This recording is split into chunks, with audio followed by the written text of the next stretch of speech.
tenemos la oportunidad de entrevistar a la líder del partido Vox en la Comunidad Valenciana, doña Ana Vega, síndica portavoz del grupo parlamentario de Vox en las Cortes Valencianas. Doña Ana, muy buenos días y gracias por aceptar nuestra invitación. Muy buenos días, don Ricardo, y siempre es un placer estar con vosotros, faltaba más. Muy bien. Bueno, para acompañarme en este tercer grado, es una broma, está conmigo doña Pilar García Jáuregui, socióloga eminente y una columnista pertinaz. Doña Pilar, muy buenos días. Buenos días, don Ricardo y doña Ana Vega. Bueno, vamos a ver, como ya he dicho antes, esto va a ser una entrevista en la cual va a estar en medio, nosotros somos los interrogadores, y en medio va a estar doña Ana a aceptar y a responder a las preguntas que se le hagan, espero. Bien, bueno, doña Pilar, suya es la palabra. Comience usted con la entrevista a doña Ana Vega. Muy bien, pues vamos a empezar con una cosa así un poco de mujeres, aprovechando que estamos en confianza. Y bueno, te quería comentar, cuando mi madre veía que se requería cierta colaboración entre mujeres, me decía, háblales de mujer a mujer. Y ahora a esto mismo, las feministas de la cuarta ola le llaman una cosa rarísima, pero sororidad. Y creen que la idea la han inventado ellas, cuando es más antiguo que lo vio de tricotar. Pero en fin, doña Ana Vega, de mujer a mujer, como decía mi madre. ¿Qué hace una mujer que entre de lleno en política a la vez que decide al mismo tiempo consolidar un proyecto de familia teniendo a un bebé precioso como Sofía? ¿Cómo se lleva esto?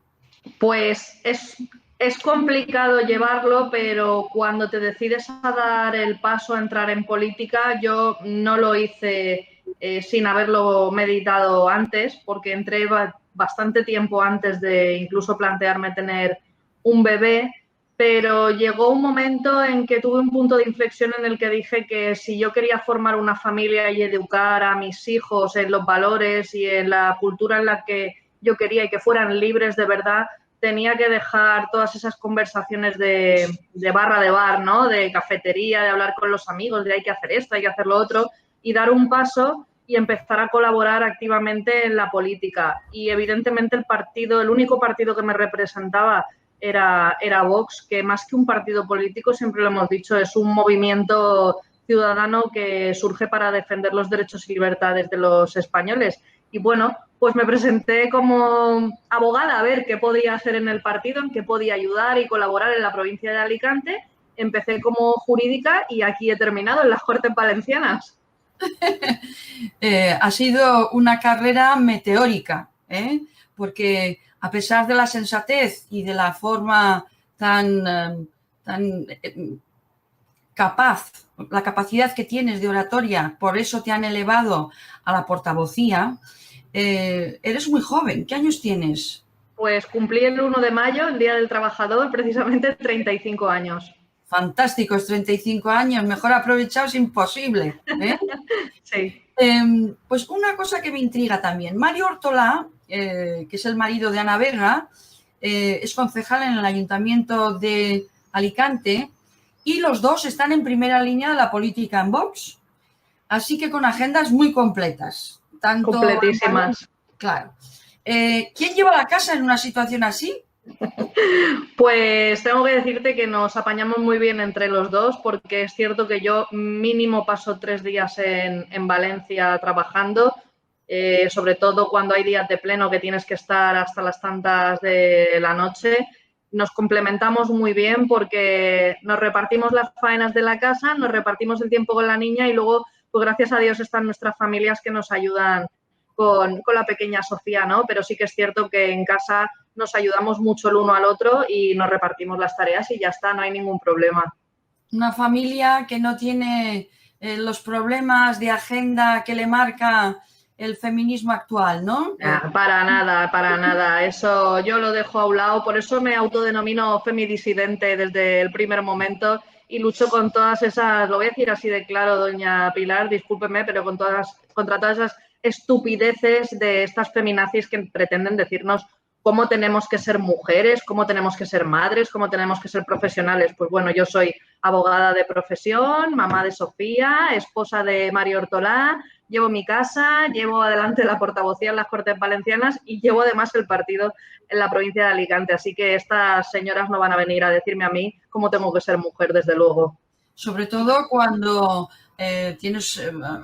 has accedido a una carrera en la facultad, se ha labrado un camino profesional con mucho éxito y mi pregunta sería, ¿cree que a las mujeres en España nos queda un plus de necesitar esa discriminación positiva para poder desarrollarnos como personas, profesionales, seres humanos?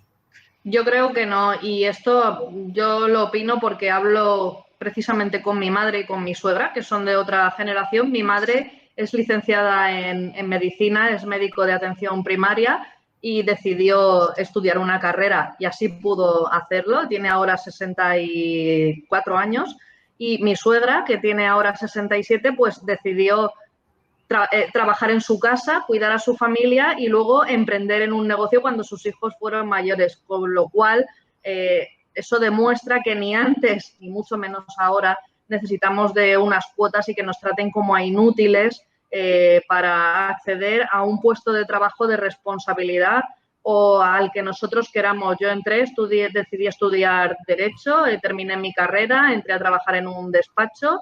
Estoy en un puesto de responsabilidad en un partido político. Ya mi trabajo era de mucha responsabilidad en sí, porque trabajar con intereses de terceros hay que ser muy responsable para ello. Y bueno, en fin, que yo no creo en las cuotas ni que necesitemos de un plus, por ejemplo, para entrar a una oposición. Yo entiendo que quien tenga que entrar a una oposición, a una empresa, tienen que ser los mejores y lo que tiene que haber es competitividad y no selección de sexos.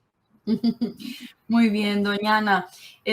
Vamos a mover un poco el tema porque he observado que en la campaña que hiciste de las primarias en tu partido para acceder a la dirección provincial, hacías hincapié en fomentar la formación dentro del partido en escuelas de verano, me imagino, en dotar a la persona que quiere entrar en política de herramientas que le ayuden a comunicarse con su electorado, ¿no?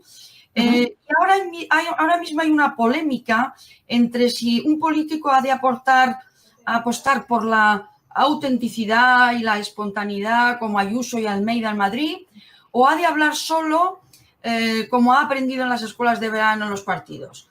¿Qué opinas sobre esta cuestión? Pues mire, yo escuché durante estas elecciones a un politólogo decir que la política de hoy ya no es política de despachos, sino de personas y Twitter. Y creo que es cierto que la política ha evolucionado y ha cambiado, se ha adaptado a los tiempos, a las nuevas tecnologías. Pero creo que hay que saber compaginarlo todo un poco. Yo estaba acostumbrada a trabajar en oratoria porque mi profesión así me lo requería, pero es verdad que otros compañeros entraron sin apenas conocimiento de cómo elaborar un discurso o cómo dirigirse al público en una entrevista de radio o dentro de las Cortes. Creo que hay que saber compaginarlo porque no solamente vale con ser un nombre, como es el caso de Isabel Díaz Ayuso, sino que luego tienes, y esa espontaneidad, ¿no? Sino que luego tienes que saber en cada foro transmitir lo que tú quieres decir. No es lo mismo comunicarse en las Cortes Valencianas en un pleno cuando estás haciendo una sesión de control al gobierno que cuando estamos en una tertulia distendida o estás en un debate político dando a conocer todas y cada una de las medidas de tu programa. Creo que hay que saber compaginarlo y yo aposté por ello porque es cierto que la gente que viene a Vox, que estamos en Vox, no hemos estado nunca en política, salvo algunos casos muy, muy concretos. Entonces sí que apuesto por la formación, sobre todo la formación en oratoria y esas cosas, pero también la formación en interiorizar el mensaje, porque cuando lo tienes interiorizado y crees en él es cuando mejor lo explicas al público.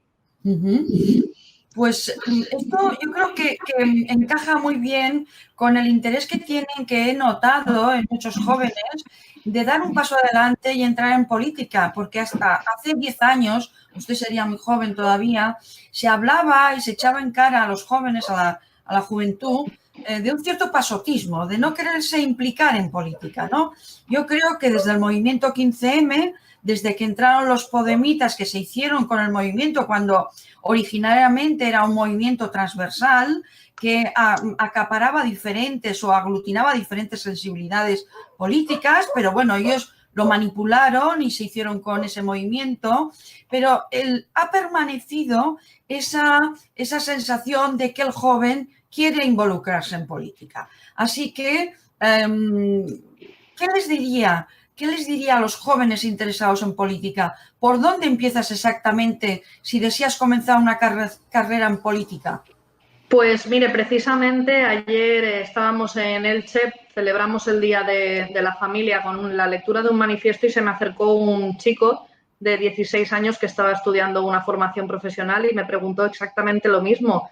Le dije que para entrar en Vox simplemente hace falta tener voluntad de trabajo y creo que para estar en política lo que hace falta es ese sentido, esa vocación de servicio público, pero de verdad, no de servicio propio, de querer estar apoltronado en una silla, cobrando un sueldo como un funcionario todos los meses y no hacer nada, sino tener verdadera vocación de servicio público. Y creo y estoy de acuerdo en que los jóvenes ahora tienen mayor interés. A mí me parece fantástico porque yo siempre he tenido mucho interés y muchas curiosidades respecto a la política. La he seguido desde muy jovencita porque al final es lo que decide sobre nuestro futuro, ¿no? Si somos libres o no, si vamos a tener un futuro en el mercado laboral o no, si va a haber un mejor sistema educativo o va a ser peor. Veníamos de una época, pues, con el bipartidismo bastante tranquila, donde la gente no se metía en política y ahora se ha convulsionado el espectro político. Empezó todo con el 15M, como usted dijo, que lo pervirtieron totalmente. Y ahora, pues, creo que los jóvenes tienen mucho interés, que es algo que a mí me parece fantástico, de verdad. Nosotros en Vox tenemos muchísimos jóvenes, pero sí que tengo que decir una cosa, y es que aquellos que entran a los 18 años, que no intenten trepar en el partido solamente para conseguir un puesto, sino que sigan estudiando y formándose, porque lo que realmente hace falta es políticos con vocación de servicio público, pero también bien formados y con ciertos conocimientos. No, evidentemente, una persona tiene que saber de todo, pero sí que tengan conocimiento en su área y se hagan especialistas para poder luego transmitir bien y saber de lo que hablan en cualquier foro. Efectivamente, coincido completamente, porque hay que estar preparado para poder dirigir un equipo, aunque luego cuando uno acude a la institución una vez elegido, está rodeado de funcionarios de carrera normalmente muy bien cualificados, sí. Pero para poder liderar un equipo de personas preparadas, como ha hecho Isabel Ayuso en Madrid y ha elegido a los mejores, tienes que estar preparada tú misma. Es decir, no, es muy difícil que alguien acepte un liderazgo de alguien que no entiende lo que los profesionales le están explicando, ¿no? Por eso habría que desmitificar un poco a los jóvenes que quieren entrar en política y decirles no solamente que vas a estar en las instituciones, que vas a tener alfombra roja, que vas a tener las alcachofas, como decimos los profesionales, las televisiones, pidiendo tu opinión. Es que además la agenda es muy apretada, exige una real vocación de servicio porque la dedicación es te deja exhausta. Sí, es 24 horas al día, 7 días a la semana, 365 días al año. Muy bien. ¿Cómo describiría un día típico, normal, desde que se levanta, navega, desde que oye el despertador hasta que se acuesta? Para que ellos entendieran la complejidad de una agenda política. Pues un día típico, voy a decir, sin pleno, porque los días de pleno son aún más frenéticos si caben. un día típico en mi vida es levantarme a las 6 de la mañana, desayunar viendo la prensa y viendo las noticias del día para estar siempre al día, coger un tren a las 7:20 de la mañana para dirigirme a Valencia y empezar mi jornada laboral en cuanto llego allí a las 9 de la mañana, preparando las juntas de portavoces y las iniciativas que van a ir a los plenos, viendo cuál va a ser la estrategia de cara a esa semana, porque claro, ahora la política como es, cambia todo tan rápido, de un día para otro, igual hay que cambiar la estrategia política y no te interesa llevar una iniciativa sobre, vamos a poner, no lo sé, carreteras, sino que de repente ha surgido un problema en educación y hay que cambiarlo todo. Es un ritmo muy frenético. Llegar allí a Valencia, prepararlo todo, estudiarme bien el tema, bajar a una rueda de prensa con televisiones, acudir a la junta de portavoces y pelear allí por tus iniciativas y por los intereses de quien tú representas, volver a una rueda de prensa con periodistas de prensa escrita y prensa virtual, regresar a mi despacho, repartir todas las iniciativas del Pleno y comunicar las comisiones con todas las iniciativas a los compañeros del grupo, establecer con el coordinador del grupo parlamentario la estrategia a seguir durante esa semana, incluido el fin de semana, con todas las actividades que tenemos y todos los actos programados por la Generalitat o por las Cortes Valencianas. Y cuando vuelvo a mirar el reloj son las 2:15 o 2:30 de la tarde y me toca volver a cogerme un tren a las 3:30 de la tarde comiéndome un bocata, bajar, ver a mi niña media hora, si puedo voy a comprar al supermercado y si no, no, y luego irme a la sede de Alicante a terminar de tratar asuntos de la provincia y volver a mi casa pues casi a las 9 de la noche para darle de cenar al bebé, dormirla, estar un rato con mi marido hablando de otros temas que no sean de política y así vuelvo a empezar todos los días prácticamente. Casi nada, una descripción maravillosa porque desmitifica. Es decir, recuerdo las críticas que se han hecho a Pablo Iglesias, vicepresidente, que ha abandonado porque no le gustaba la gestión, es decir, la gestión del día a día de un político, que ha descrito usted muy bien, que es una dedicación de temas áridos, de temas a veces enjundiosos, pesados. Y ojo, doña Pilar, y disculpe que la interrumpa, nosotros no gestionamos porque no estamos en gobierno, somos oposición. El ritmo frenético cuando estás gestionando tiene que multiplicarse mucho. Pero este elemento, este sujeto, no estaba por la labor porque ha ido abandonando a todos los seguidores a los que había convencido de una realidad que él había creado en su mente, ¿no? Sí. Así que me alegra que hayamos entrado en ese debate. Antes de darle paso a don Ricardo, le voy a hacer una pregunta. Si tuviera la oportunidad de enmendar la Constitución sin interferencias, ni de su partido, ni de otros partidos políticos, si tuviera manga ancha, ¿qué cambiaría de la Constitución? Pues yo creo que hay dos cosas que, para mi entender, por un lado por mi lado de rama política y por otro por mi rama profesional. Desde luego dotaría de mayor independencia al Poder Judicial para que no tuviera interferencias de los otros dos poderes, porque creo que en un Estado de Derecho es básico y necesario esa independencia judicial real. Y por otro lado, no es porque sea de Vox, pero sí que es una cuestión que yo desde bien jovencita he pensado, acabaría con el estado de las autonomías por esa generación de diferencias que crea. Si es que somos totalmente diferentes de la Comunidad Valenciana a Murcia en derechos y obligaciones. Es que no tiene ningún sentido que yo vaya a Madrid y me atiendan como desplazada en un centro de salud. Es totalmente absurdo. Esas dos cosas, desde luego, si tuviera manga ancha para hacerlo, por un lado, hacer más independiente a la justicia y por otro, acabar con el sistema autonómico, que además ayudaría a adelgazar la administración y a reducir el gasto a lo bestia para que estuviera el dinero en el bolsillo del ciudadano, que es donde debe estar para que lo pueda gastar y hacer fluir la economía, ¿no? Y generar riqueza. Así es, doña Ana.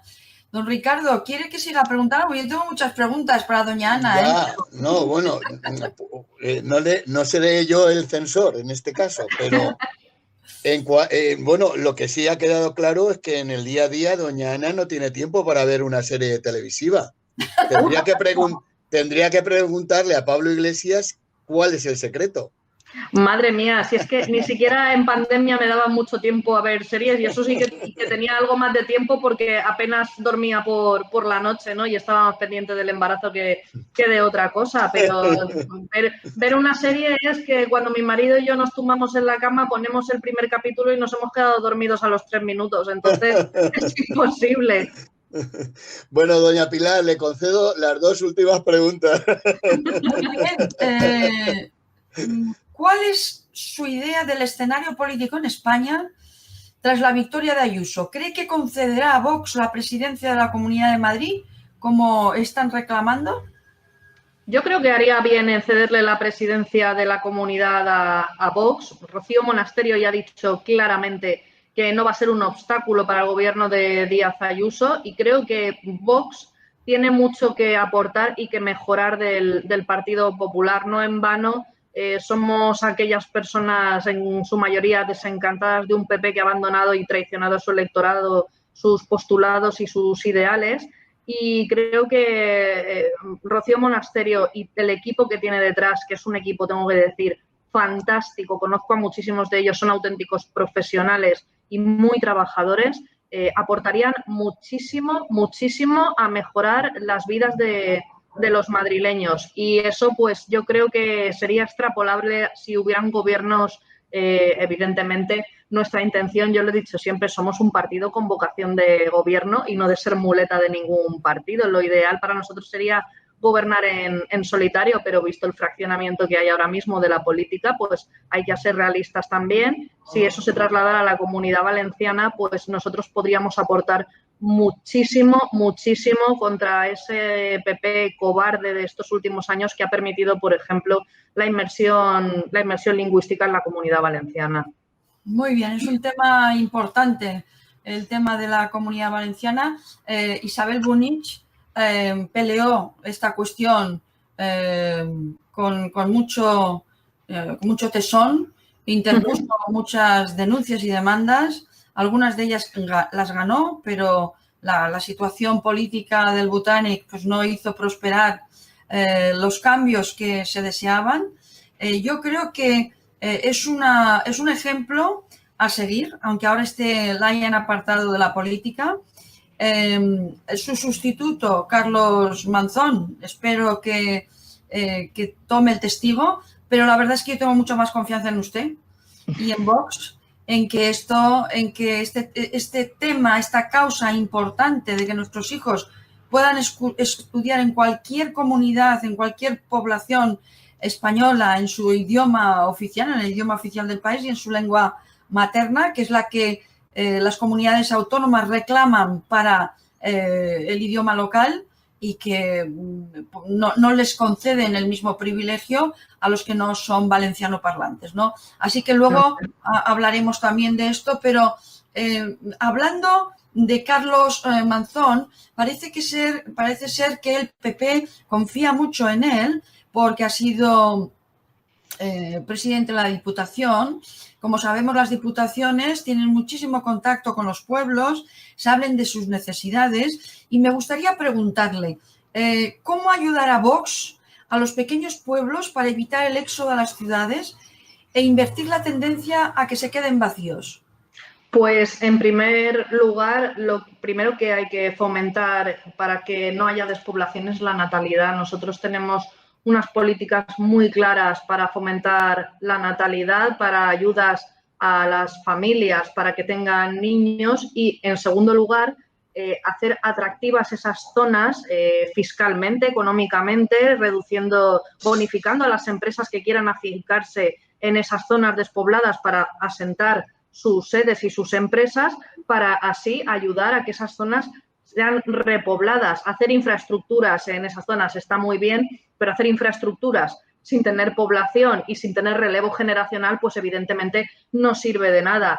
lo primero son las políticas de natalidad junto a la de reducción de impuestos y bonificaciones a las empresas que quieran asentarse en esas zonas para generar empleo. Eso haría muchísimo más atractivos todos esos pueblos que se están quedando sin habitantes y que sus habitantes son de una edad muy avanzada. Entonces, lo haría atractivo para que las familias se desplazaran a trabajar allí y entonces sí poder darle un uso a todas esas infraestructuras, pero infraestructuras sin población y relevo generacional es un absurdo. Lo que hay que hacer es bajar impuestos, bonificar a las empresas para que quieran afincarse en España y hacer atractivo fiscalmente nuestro país, nuestras zonas rurales también, y fomentar la natalidad y ayudar a las familias para que puedan tener niños y pues, por ejemplo, con bonos en guardería, con todas esas cuestiones que la izquierda quiere cargarse porque te dice que tener familia es un lastre, ¿no? Esto es una cosa de la Agenda 2030 que te dicen no tengas nada y serás feliz. Claro,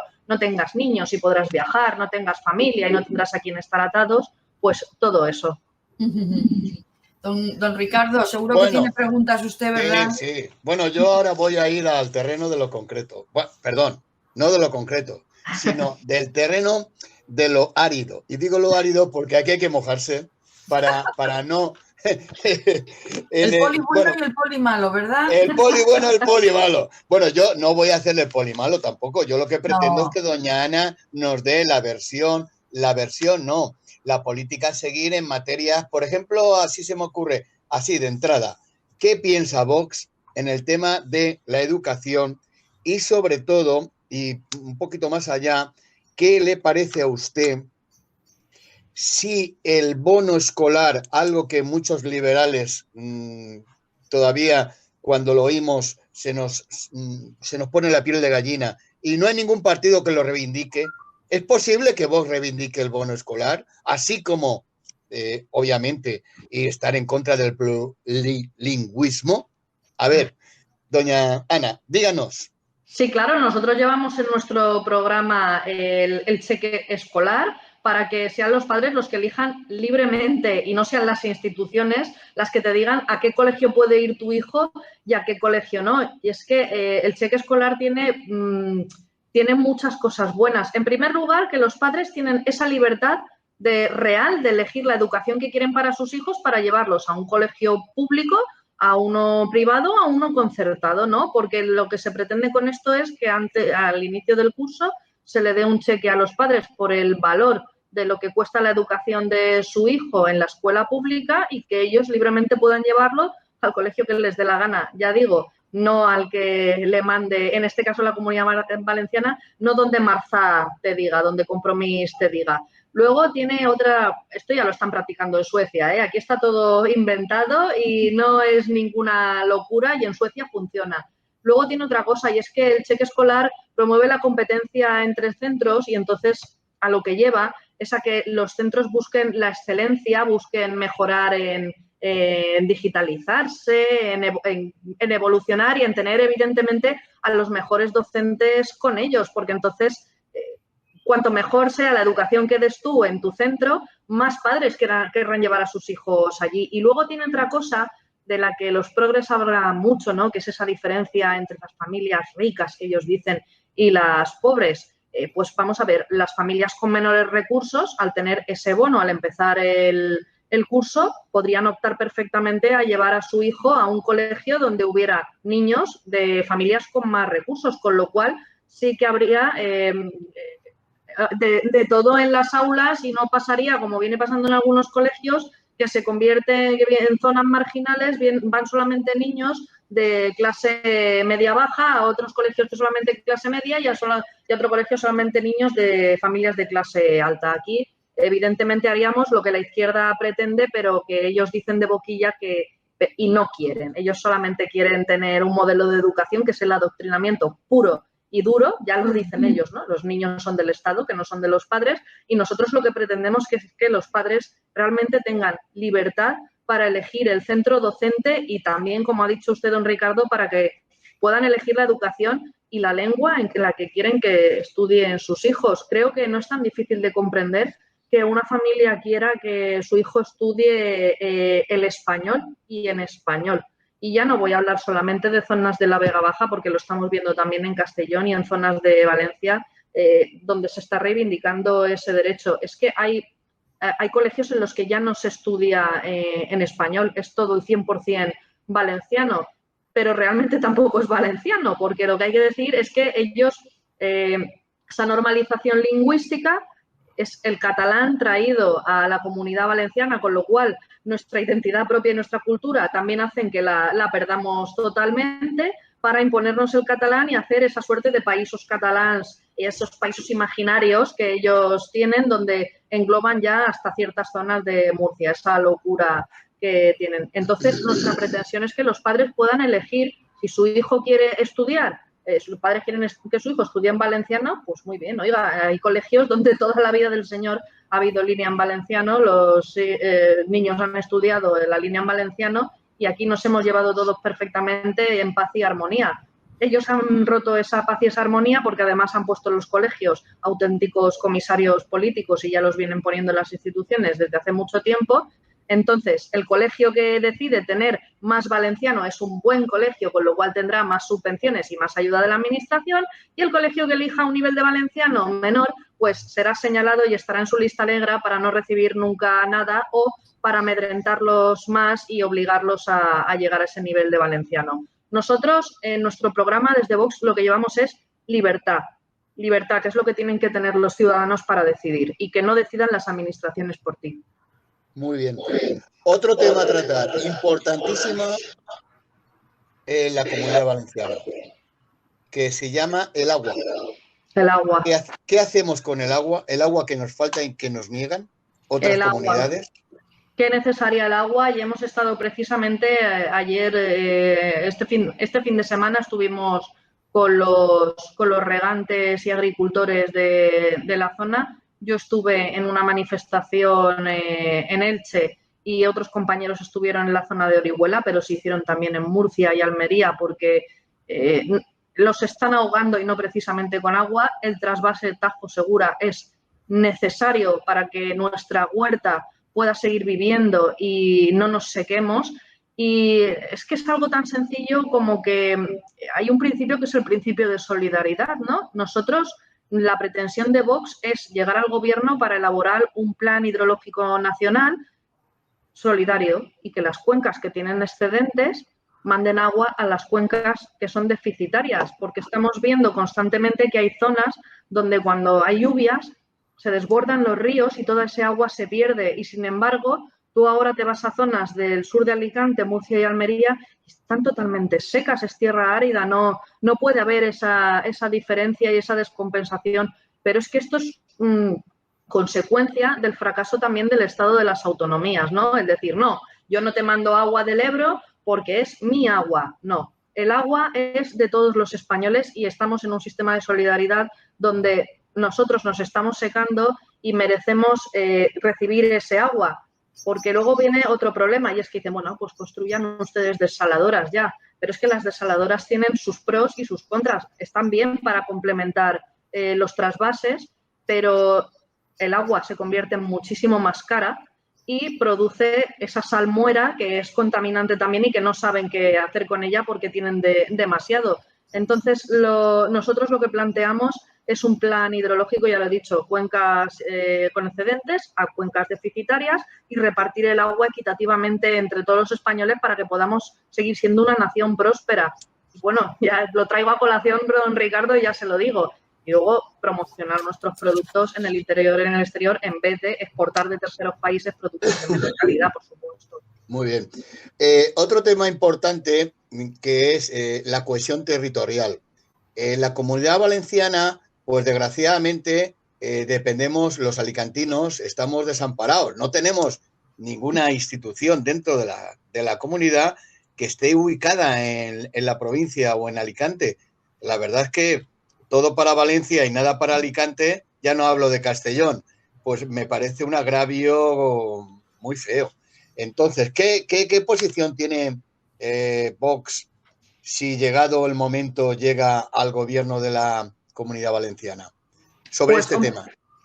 Sobre este tema, don Ricardo, le diré que en la posición de máximos sería cerrar el Parlamento autonómico para reducir el gasto. Yo me iría muy contenta a mi despacho con el trabajo y la satisfacción del trabajo bien hecho, pero llegado este caso, pues evidentemente acabar con esa descentralización de las instituciones en Valencia sería acabar de facto con la autonomía, porque ya repartes las instituciones entre las otras dos provincias. El Botánico ha hecho un intento trayéndose aquí una dirección general de innovación aquí a Alicante, pero creo que hay que dar un paso más. Y yo ahora ya lo voy a decir como Ana Vega, no como Vox, porque es cierto que eso es un tema que tenemos que estudiar en mayor profundidad porque conlleva también movimiento de instituciones y costes y todavía no puedo darle una respuesta concreta, pero ya le digo, sería ideal la descentralización de Valencia, pero como Ana Vega, como alicantina que soy y sentimiento alicantino que tengo, evidentemente traer las instituciones a la provincia de Alicante, algunas instituciones, sería muy, muy, muy importante para demostrar que sí que somos todos iguales dentro de la Comunidad Valenciana. Y esto lo hablaba yo, lo comenté una vez, le pregunté a Isabel Bonit, que fue ella además quien me dijo que hubo una época donde las cortes, los plenos eran itinerantes y se celebraban en las 3 provincias. Pues bueno, quién sabe, podríamos empezar por eso y luego terminar cerrando el Parlamento para poder ser iguales todos los españoles en España. Yo no me iría al paro, me iría a mi despacho ya, como le digo, a seguir trabajando de abogada, que además es algo que me apasiona. Muy bien. Hay otro tema, y este es muy espinoso y producto de muchas críticas furibundas contra Vox, es la posición de Vox con el tema de la inmigración. Ahora nos hemos enterado de que en el puerto de Alicante, creo que si me equivoco me corrigen, se va a habilitar un espacio en el cual un espacio para recoger, así dice llanamente, las pateras que vengan. Solo falta que pongan welcome refuse, ¿no? Porque la verdad es que no lo entiendo. Yo personalmente, y quiero que doña Ana nos explique qué posición tiene Vox con respecto a este tema y qué solución se puede dar al tema de la inmigración ilegal. Correcto. Pues aquí el partido tiene un posicionamiento clarísimo que venimos diciéndolo desde el primer día. Vox va a luchar contra la inmigración ilegal porque luchar contra la inmigración ilegal es defender tu patria y tus fronteras, a lo que tenemos derecho, porque es como defender tu casa. Tú no dejas entrar por la puerta de tu casa a cualquiera sin preguntarle quién es, pero también es luchar contra las mafias del tráfico de personas, porque el problema de la inmigración ilegal es que estas políticas de izquierdas, de progres, de puertas abiertas, lo que propician es que haya muchísima más gente que vea un halo de esperanza en lanzarse al Mediterráneo y se ponen en riesgo y así proliferan las mafias de tráfico de personas, con lo cual la postura de Vox es que no va a contribuir al tráfico de personas en el Mediterráneo ni en ningún sitio, y el freno de la inmigración ilegal, que supone un problema. Usted me dice ahora de que van a habilitar en el puerto una zona para la recogida de pateras. Yo recuerdo que durante la pandemia estábamos muy en contacto con los sindicatos policiales porque llegaban pateras día sí, día también a toda la costa de Alicante aprovechando el buen tiempo, pero es que incluso los sindicatos de policía tienen esa, no conocimientos, sino esa sensación de que lo que se hacía era que había un barco nodriza que recogía a los inmigrantes en las costas y los iba soltando en pateras cerca de la costa. Eso es tráfico de personas y, desde luego, nosotros, el Gobierno de España, no puede contribuir a que se cometan más delitos y se trafique con la vida de esas personas. Muchas de ellas sí que es cierto que vienen huyendo de guerras, pero estamos hablando, por ejemplo, que hay gente que viene de Marruecos y de Argelia y que yo sepa, a día de hoy, ni en Marruecos ni en Argelia están en guerra, con lo cual hay que diferenciar mucho ese tema. Y estamos hablando claramente de inmigración ilegal. Eso a quien perjudica, el primero perjudicado es al inmigrante legal, que viene con todos sus papeles en regla, que viene a montar un negocio, que paga impuestos, que viene a prosperar, es al primero que perjudica, porque claro, vamos a poner un inmigrante que viene de un país hispanoamericano a prosperar, que viene con su familia, que se encuentra con que tiene que venir con papeles o con contrato de trabajo, que paga impuestos por montar un negocio, se encuentra con que todos estos inmigrantes ilegales tienen su chándal de marca cuando llegan, tienen su comida y encima les van a dar una ayuda y si encima tienen niños les van a dar más ayudas y todo gratis, sin nada a cambio, gratis et amore, porque no van a trabajar ni a contribuir a mejorar el país, pues hombre, es un agravio comparativo principalmente para ellos. Y luego porque la inmigración ilegal, ya le digo, don Ricardo, lo único que propicia es que las mafias utilicen el Mediterráneo para traficar con seres humanos y se produzcan las desgracias pues que en ocasiones hemos visto y que mucho ojo. De todo esto son colaboracionistas, son colaboradores necesarios, esas ONGs que ayudan a traer a los inmigrantes y a los puertos españoles. Porque si esas ONGs no se dedicaran a traer toda esa inmigración, se cortaría de lleno. Muy bien. Bueno, hay un tema que yo no sé si es una reflexión, pero yo se la voy a hacer. Mientras otros partidos tienen configurado la lista electoral, en este caso concreto, ya hemos hablado del señor Mazón, que se va a presentar, que todavía no lo es, al de presidente de la Diputación por el Partido Popular, parece ser que todavía Vox no se ha pronunciado. Entonces, vamos, esa es mi sensación, a lo mejor me equivoco, digo, creo que ya va siendo hora, porque según las encuestas y según los tiempos, estamos llegando a una situación en la cual en cualquier momento se puede convocar unas elecciones, ya sea de corte nacional o de corte autonómico. Entonces mi pregunta es concreta. ¿Se postula usted para ello?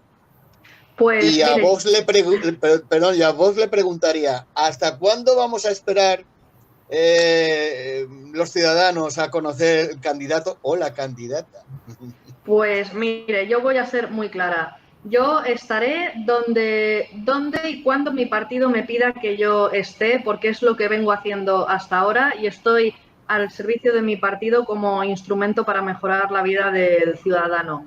Es cierto que en Vox hay mucha gente que no lo entiende. Nosotros no tenemos una estructura territorial por varones territoriales, por autonomías, como sí que tienen el resto de partidos, sino que nos estructuramos de manera provincial. Yo soy presidenta provincial de Alicante y tengo 2 compañeros que son presidentes de Valencia y de Castellón.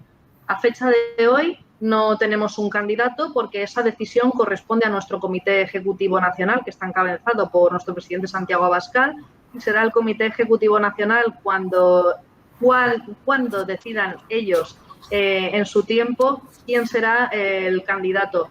Hemos visto que, por ejemplo, Ignacio Garriga no se definió hasta muy poquito antes de las elecciones, pero Santiago Abascal trabaja muy bien, tenemos un CEN que trabaja fantásticamente y cuando ellos decidan que es el momento de dar a conocer el candidato, pues lo dirán. Mientras tanto, nuestra obligación es seguir trabajando para dar a conocer las propuestas del partido y las propuestas que tenemos para la Comunidad Valenciana para mejorar la vida de los alicantinos, los valencianos y los castellonenses. La verdad es que la respuesta ha sido sensacional, pero me ha colado usted un gol por la escuadra, porque al final no me ha respondido a la pregunta del millón. Entiendo que viéndola con su tesón y su empeño y su eficacia, eso es un cheque para cualquier predicamento por parte del señor Abascal o del grupo que corresponda dar el ok a la candidatura. Bueno, como nos queda poco tiempo, vamos a hacer, y doña Pilar me va a ayudar para ello, un llamamiento. Bueno, dígalo usted, doña Pilar, y después que termine de apostillar esta situación, este llamamiento, doña Ana, al respecto. Sí. Suya la palabra, doña Pilar. Muy bien. Yo quisiera manifestar mi apoyo a la candidatura de Ana Vega. Que tengo que decir que yo no he presentado ninguna candidatura, no. Yo me debo a mi partido y no. Lo que mi partido diga irá a misa. Lo sé, doña Ana. Yo sé que usted es una persona respetuosa con la jerarquía de una organización, leal con su proyecto y, por lo tanto, no va a hacer nada que contravenga cualquier disposición de su partido por el bien de todo el proyecto, ¿no? Así es. Pero yo quisiera manifestar que he conocido pocas personas con la capacidad de Ana Vega y que he lamentado la salida de Bunic como política, la Comunidad Valenciana. Tenemos pocas personas muy capaces como ella y como Ana Vega, y me gustaría que eso fuera más y no a menos. No conozco otros candidatos, a lo mejor cuando conozca otros candidatos de Vox, pues les doy mi apoyo también. Pero hoy por hoy, la capacidad que me ha demostrado su quehacer político, pues hace que yo le manifieste mi apoyo. Pues se lo agradezco muchísimo. También tengo que decir que hay grandes personas dentro de lo que es nuestro grupo parlamentario y en todo Vox realmente que están capacitados para liderar el proyecto en cualquier institución. Muy bien, doña Ana. Una última cuestión, rápidamente, que apenas nos queda tiempo, doña Pilar, por favor. Queremos difundir un aviso importante relacionado con la asociación Hablamos Español, que reclama la enseñanza en español para nuestros hijos. Y es que el próximo 22 de mayo, Hablamos Español celebrará una manifestación motorizada a favor de la libertad de elección de lengua, que tendrá lugar simultáneamente en las ciudades de Castellón, Valencia, Alicante y Requena-Utiel. El horario de estas manifestaciones es a las 11 de la mañana el próximo 22 de mayo. Si desean información adicional, pueden enviar un mensaje de texto a Asun Núñez en el 609-553121 y Álvaro Cremades en el 620 56 70 92. Aquí lo dejo, Ricardo. Muy bien, doña Ana, ¿ustedes como partido Vox se adhieren a...? Por supuesto, siempre hemos estado con ellos y seguiremos estando en defensa de la lengua española, así que estaremos en las 3 provincias, cuenten con ello. Muy bien, dicho queda. Gracias una vez más por su presencia, doña Ana. Ha sido un placer. Gracias, don Ricardo. Y espero verle pronto, aunque sea online, de momento, y disfrutar de su amable presencia. Muchísimas gracias. Y a ustedes, señores oyentes, como siempre, gracias por su fidelidad y un fuerte abrazo a todos y hasta la semana que viene. Adiós.